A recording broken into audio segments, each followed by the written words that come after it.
नमस्कार बच्चों, आज हम आज़ादी का 74वां आज़ादी दिवस मना रहे हैं। इस आज़ादी के इस पावन और राष्ट्रीय पर्व पर आप सभी को Swami Vivekananda senior secondary school की तरफ से बहुत बहुत शुभकामनाएं। आज हम हिंदी में अलंकार करने जा रहे हैं।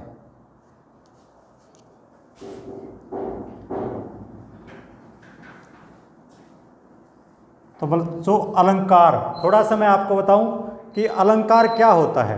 अलंकार दो शब्दों के मेल से बनता है, अलम प्लस कार। अलम का अर्थ होता है आभूषण, कार का अर्थ होता है करने वाला। आभूषण धारण करने वाला। आभूषण धारण आमतौर पर कौन करता है? महिलाएं। महिलाएं आभूषण धारण क्यों करती है? जो उनकी सुंदरता है उस सुंदरता को और बढ़ाने के लिए, चार चांद सुंदरता को लगाने के लिए वो आभूषण धारण करती है। इसी प्रकार एक जो रचनाकार होता है वो अपनी रचना को सुंदर बनाने के लिए अलंकारों का प्रयोग करता है। तो ये अलंकार है। अब मैं आपको जो आपके सिलेबस के अंदर है, वैसे संस्कृत में काफ़ी अलंकार हैं, इनके भेद है, पर जो मैं आपको बताना चाहूँ कि जो आपके पाठ्यक्रम से संबंधित है वो 10 प्रकार के अलंकार है जो आपसे पूछे जाते हैं। शायद ये अलंकार 8th से लेकर के 12th तक है। 10 प्रकार के जो अलंकार है मैं आपको एक एक बता रहा हूँ और बड़े बढ़िया तरीके से आपको बता रहा हूँ। आपको टिप्स भी दे रहा हूँ इसमें कि आप किस प्रकार से उनकी पहचान कर सकते हो। सबसे पहले है अनुप्रास अलंकार।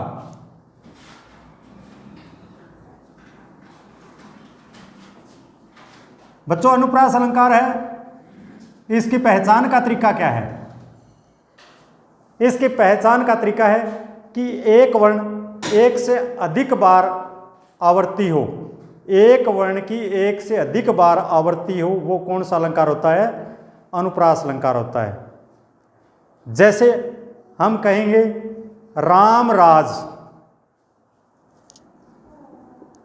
राम राज, तो इसमें वर्ण क्या है? ये रै वर्ण आ गया और ये रै वर्ण आ गया। यानी कोई भी वर्ण हो जो एक से अधिक बार हो तो वहां कौन सा आपकी ये पहचान है। कोई दो पंक्तियां लिखी और आपसे पूछा जाए कि इसमें कौन सा अलंकार है, तो आप ये ध्यान कर लेना कि एक वर्ण उसके साथ ही दूसरी बार आ रहा है, तो वो कौन सा अलंकार होगा? अनुप्रास अलंकार। इससे संबंधित ही दूसरा मैं आपको करवाऊं, पुनरुक्ति। पुनरुक्ति प्रकाश अलंकार। तो पुनरुक्ति प्रकाश अलंकार बच्चों क्या है? पुनरुक्ति। पुनरुक्ति का अर्थ क्या था? दोबारा। इसमें क्या है कि एक शब्द, पहले में वर्ण था, इसमें एक शब्द एक से अधिक बार आ जाए उसके साथ ही, तो कौन सा होता है? पुनरुक्ति। जैसे दिन जल्दी जल्दी ढलता है, दिन जल्दी जल्दी ढलता है, तो ये जल्दी जल्दी ये पूरा शब्द आ गया। इसमें आमतौर पर आप देखो योजक चिन्ह भी होता है, पर ना हो फिर भी, जैसे बार बार वर्षण मूसलाधार, तो ये जल्दी जल्दी जो आ गया, ये एक शब्द एक से अधिक बार आया, पुनरुक्ति। ये दोनों के आपने ध्यान रखना कि अनुप्रास में एक वर्ण एक से अधिक बार आएगा, पुनरुक्ति में एक शब्द एक इसके साथ ही दूसरा शब्द उस जैसा ही आएगा, वो कौन सा होता है? पुनरुक्ति। अब आगे आता है तीसरा है यमक। यमक अलंकार की बच्चों पहचान क्या होती है कि एक शब्द एक से अधिक बार आए और उसके अर्थ अलग अलग हो। याद रखना, यमक अलंकार क्या है? एक शब्द हो, एक से अधिक बार आएगा, अर्थ उसका अलग अलग होगा। जैसे आपको बताऊं, माला फेर जुग भया फिरे न मन का फेर, कर का मन का डारी दे मन का मन का फेर। माला फेर जुग भया, कि माला फेरते फेरते आपने देखा होगा बुजुर्ग लोग 108 वो मणि होते उसमें फेरते रहते, राम राम करते रहते। कहते वो माला फेरते फेरते युग बीत गए, फिरे न मन का फेर, ये मन है, ये मन तो नहीं फिरा। कर का मन का डार दे, कर का मन का होता है हाथ का मणियां छोड़ दे, मन का मन का फेर, यानी मन वाला मन का है वो फेर ले, यानी मन से ईश्वर को याद कर वो ना हो। इसी प्रकार जैसे आपको काली घटा का घमंड घटा, जो छोटा,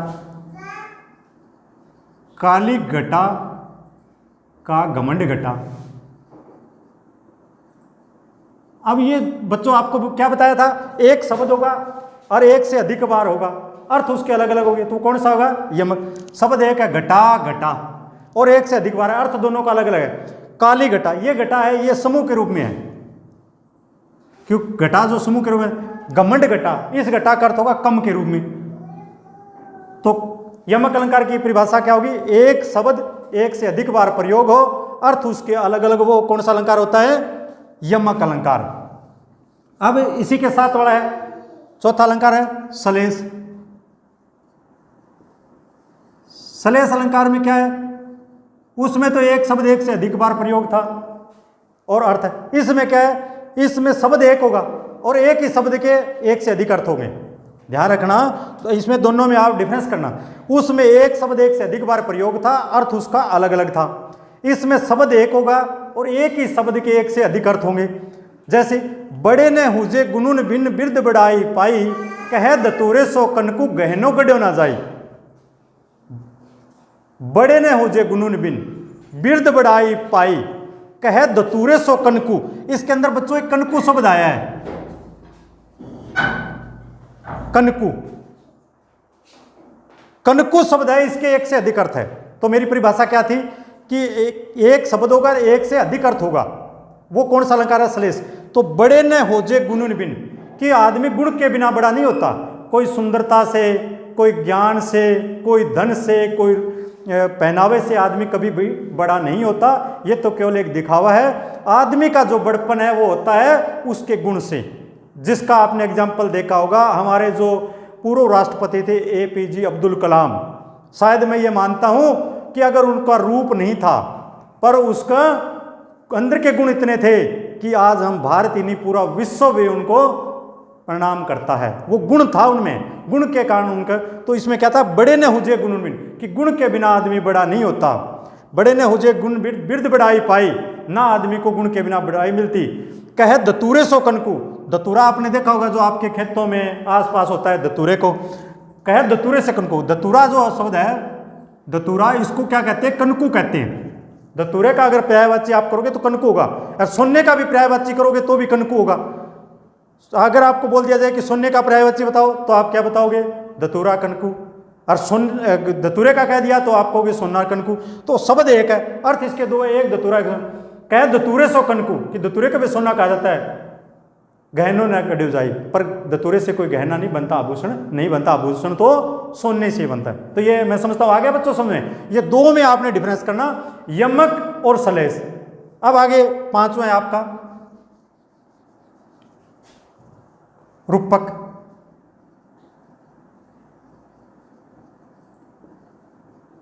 रूपक अलंकार।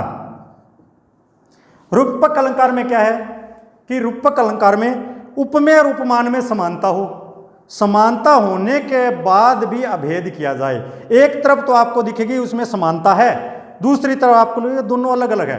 वो कौन सा अलंकार होता है? वो रूपक अलंकार होता है। जैसे आपको इसका मैं बताऊं आपको, रूपक अलंकार के लिए मैया मैं चंद्र खिलौना, सॉरी, इसमें रूपक अलंकार में मैया मैं चंद्र खिलौना ले आओ। जैसे मैया मैं चंद्र खिलौना ले आओ। तो ये क्या है? उपमेय। पहले तो बच्चों आपको उपमेय और उपमान का पता होना चाहिए क्या होता है। उपमेय होता है प्रस्तुत, जो हमारे सामने प्रस्तुत है जो चीज है। और उपमान क्या होता है? जो हमारे सामने प्रस्तुत नहीं हो सकती। जैसे मैंने बोल दिया हवा है, हवा क्या है? हवा उपमान है, क्योंकि हमारे सामने प्रस्तुत, हम तो देख सकते हैं भी हवा चल रही है, कोई पेड़ों के पत्ते हिल रहे हैं, पर हमें ये पता नहीं हवा का रंग क्या है, कैसा रूप है, कितनी बड़ी है। इसी प्रकार भगवान को हम सब कहते हैं भगवान। अब किसी ने देखा है कि भगवान कितना बड़ा है, कैसा रूप है, कैसी सुंदरता है? तो ये क्या होता है? जो अप्रस्तुत होता है उसको कहते हैं उपमान, और प्रस्तुत होता है उसको कहते हैं उपमेय। तो इसका क्या था? उपमेय और उपमान में अंतर भी हो और भेद भी हो। जैसे मैया मैं चंद्र खिलौना ले, इसमें क्या है कि श्री कृष्ण भगवान अपनी माता यशोदा से कहते हैं, रात के समय चंद्रमा को, पूर्णिमा का चंद्रमा को देखकर कहते हैं मैया मैं तो वो खिलौना लूंगा। और वो बार बार दूसरे माता उसको दूसरे खिलौने देती है, पर वो पटक देता है। तो माता आखिर में क्या करती है? दर्पण ला करके, और दर्पण में चंद्रमा दिखा करके कृष्ण को राजी कर देती है कि देख वो जो इसमें उतराया है। तो मैया में चंद्र खिलौना, कि चंद्रमा की खिलौना तो हो सकता है, उपमान तो हो सकता है, पर चंद्रमा वाला खिलौना नहीं ले सकती, क्योंकि वह प्रस्तुत है, उसको माँ लेकर के नहीं दे सकती। तो ये क्या हो गया, उपमेय उपमान में समानता भी है और अभेद भी है। बच्चों समझ आ गया। अब अगला आता है उपमा। उपमा अलंकार। उपमा अलंकार में दो वस्तुओं और दो प्राणियों के बीच में तुलना होती है। उपमा आप जानते हो कि जो तुलना की जाए वहां क्या होता है, उपमा होती है। दो के बीच में कोई अंतर स्थापित किया जाए वो क्या होता है, उपमा। इसकी एक पहचान है, जैसे सा से सी हो, सा से और सी।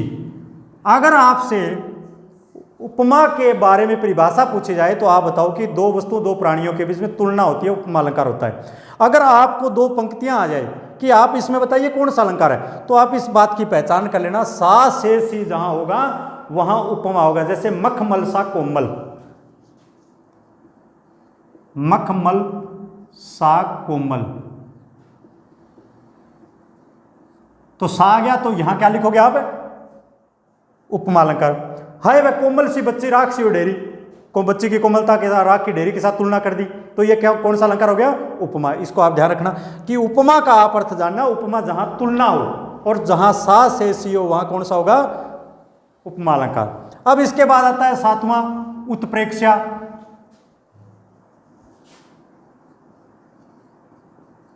उत्प्रेक्षा अलंकार की बच्चों पहचान क्या है, जहां कल्पना या संभावना हो, जहां कोई चीज की हम कल्पना कर लें या किसी चीज की हम संभावना जता लें, वो कौन सा अलंकार होता है, उत्प्रेक्षा होता है। इसकी एक पहचान है, जानो मानो तनु जनु मनु, जानो मानो तनु जनु और मनु। ये इसके जहां कहीं भी किसी दो पंक्तियों के बीच में ये जो शब्द आ जाए तो आप वहां उत्प्रेक्षा अलंकार लिखोगे।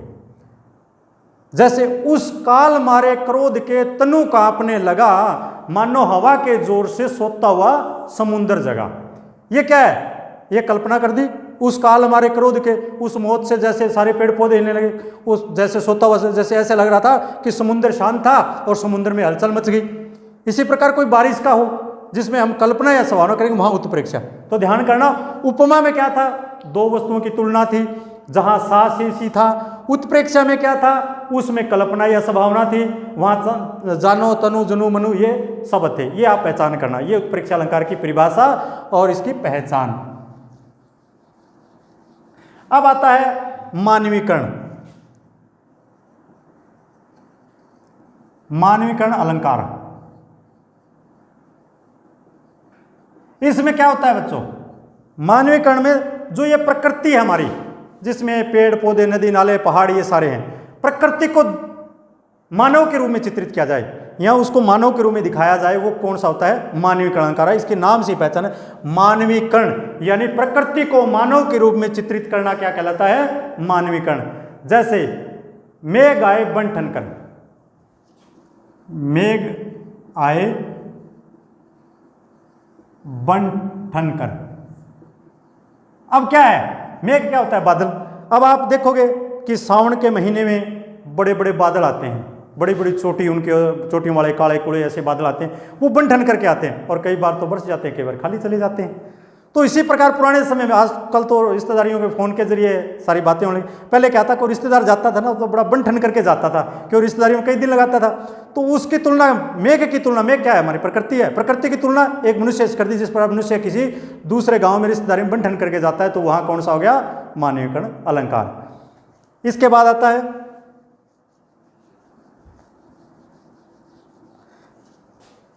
नौवां है अतिशयोक्ति। अतिशयोक्तिपूर्ण अलंकार।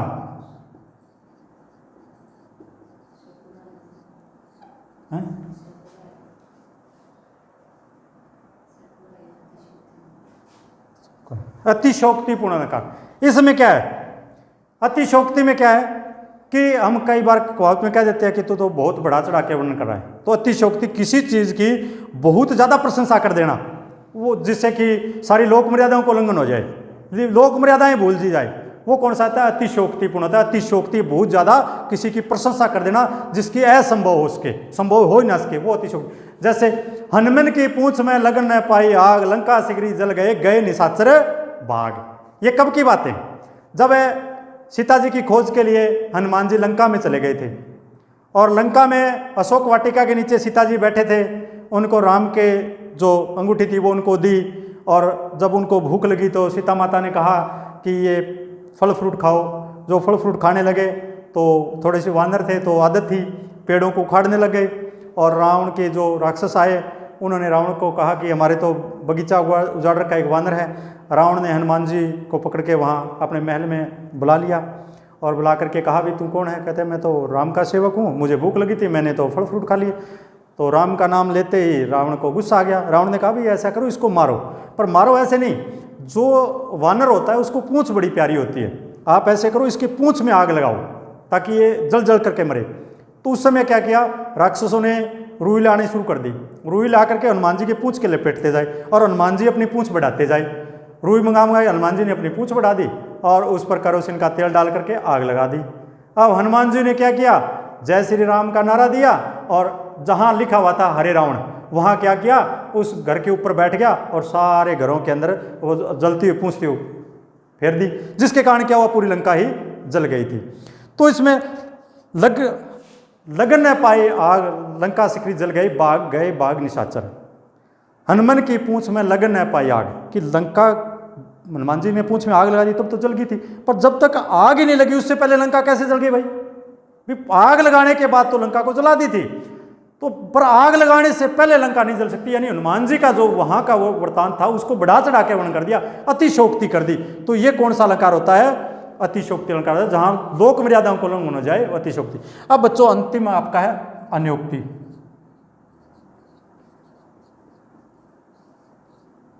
अन्योक्ति अलंकार जिसमें उपमेय के माध्यम से उपमान को सचेत किया जाए, यानी प्रस्तुत है हमारे सामने, प्रस्तुत के माध्यम से अप्रस्तुत को बताया जाए, वहां कौन सा अलंकार होता है? अन्योक्ति। नहीं परागु नहीं मधुर नहीं मधु ई काल, अली कलिसो बंध्यो आगे कौन हवाल। कि जिस फूल में अभी पराग नहीं बना, रस नहीं बना, अगर भंवरा वहां आकर के और वहां आएगा, रस लेने आएगा, वहां रस नहीं होगा तो क्या करेगा, वहीं अपने प्राण गवा देगा। तो वो कौन सा अलंकार हो गया? अन्योक्ति। ये क्या था? ये राजा मानसिंह के दरबार में बिहारी जो रस कवि था वो वहाँ दरबार में थे, और उस समय क्या था, मनोरंजन का कोई साधन नहीं था, तो राजा लोग क्या करते थे, जो कवि होते थे, श्रृंगारिक कवि कह सकते हैं आपको, ये बिहारी है, ये श्रृंगारिक कवि था, इनको अपने दरबार में रखा हुआ था। अब उस समय राजा लोग विवाह कई कर लेते थे, तो एक 16 वर्षीय लड़की जिसको पसंद आ गई, राजा उसको ले आया। राजा मानसिंह का बहुत अच्छा वहाँ अपने राज्य के अंदर लोकप्रिय था। रानी के मुँह में फंसकर वो महल में रहने लग गया, और महल में रहने लग गया। जब कवि बिहारी था वो जब गलियों में निकलता तो लोग एक ही बात करते थे कि ये राजा तो खत्म होगा, इस राजा का तो अब कुछ नहीं, इतना लोकप्रिय राजा था, रानी के मुंह में फंस गया, अब ये खत्म होगा। अब बिहारी को लगा कि ये ठीक नहीं है, अगर मैं राजा को सीधे तौर पर कहूँगा तो राजा मेरी गर्दन उड़ाने का आदेश दे देगा। इसलिए बिहारी ने एक जब कवि को बुलाया, राजा जय सिंह ने बुलाया कि आप आइए और मेरा मनोरंजन कीजिए, तो उन्होंने कहा नहीं परागो नहीं मधुर नहीं मधु ई काल, अली कलेसो बंदे आगे कौन हवाल। और राजा एकदम सचेत हो गया भी हाँ बिल्कुल सही है, तू रानी के मुंह में फंस गया, राजमहल में रह गया, अब प्रजा को कौन सा, तुरंत ही अपने महल से बाहर आ गया। तो ये क्या था, वो जो बिहारी था उसने उपमेय, बिहारी उपमेय था, प्रस्तुत था, और उपमान का अप्रस्तुत का सहारा लेकर राजा को समझाया था।